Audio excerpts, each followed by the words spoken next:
وعداوة قبيلة واي ninka sidaa yeelaya ee xamaasada iyo dabdarada wada oo dadka saas suuqaya oo dhibka saas u wada bari uu iska soconaya qabri loo midaal gelinaya wuxuu yahay male ummadda wuxuu qof ka tagayo baa wax kasta ka daran ya heerka maanta waa arkaysa la marayo in meel kasta in ay xaaladii waago hor waxay ahayd laba reer oo meel degan ayaa maartay isleen jiray hadda waxay maraysaa in la isku laayo maamul goboleedyo haddana dadka islaynaya qabiil isku leynayaan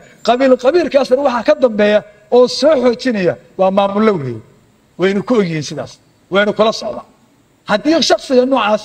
oo dadkaas madaxda u ah ama dadka mas'uuliyadooda haya ya oo isku fiirsado dadka jifada isku leynaya dadkaas meydka ku duulaanteynaya dadka meydka gaariga baangadiisa ku xiraya ya kabarkiisa ku xiraya oo ku ciyaaro ku warshaaleynaya oo sida u daawanayo haddana saa ku faraxsan yahay oo xil ku raadinayo oo dad madaxweyne u noqdo uu rabo oo saa uu ku wado ya aakhiru bishki ya aakhiru macnaha noloshiina uu ku jiro qofkaasi aakhiradiisa ma iibsan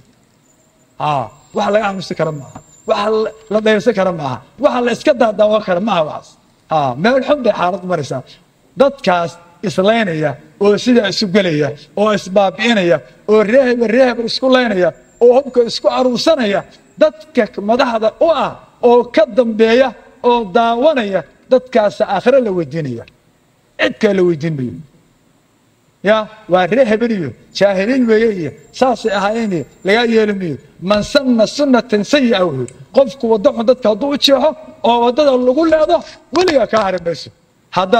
لما قف سكوت الفيل والله ما قف إسدلان ومد كم دل الدلو والله ما دل وريسكو أروسلان أو إسلايان إسباب عشان أدوقنا أسكتكتد أو أسكتمتد أو دتك إسلا إسكولايان إلى قيام الساعة دتك إسلانية إسبابينية يقول لكم كذا أدي الله واحد آخر أداء جديد أداء السكاني أداء السوسي لابد يوقف أسودري هكذا محمد ضد ومدر المردقن أو بركضه يمال طحابة يتشعدن يمال الله يبير قوفة يدل على البديانة أو أري يجيل من إيش الجوجين أو ربادية الجوجين وعندنا درسين كرين أو وحول كل سكوين هذه يا أو ده كلام سكفلان ده سكون مرسيونية هذا ريا بنا سكون مرسيونية ما أنت روح على السكون لا تقبلها كله وارد أقول مقال أقول بادية هذا في سنة توجر مكان ده ودك الدجان أو لا يا هل مقالة بعد ما درس وكمان هل مقالة يومها هل دقمة يتولي كذا جرا أما الصومال ولا محل قول بعد جرا هل قبل دقمة درس وكمان أقول فلان كبر قريه هذا بيره هذا شدت كذا وهذا بعدي هذا أقول فلان تولي كذا أقول فلان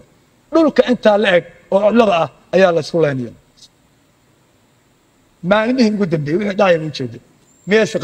قبيان الله ميس النبي وكذا قال النبي صلى الله عليه وسلم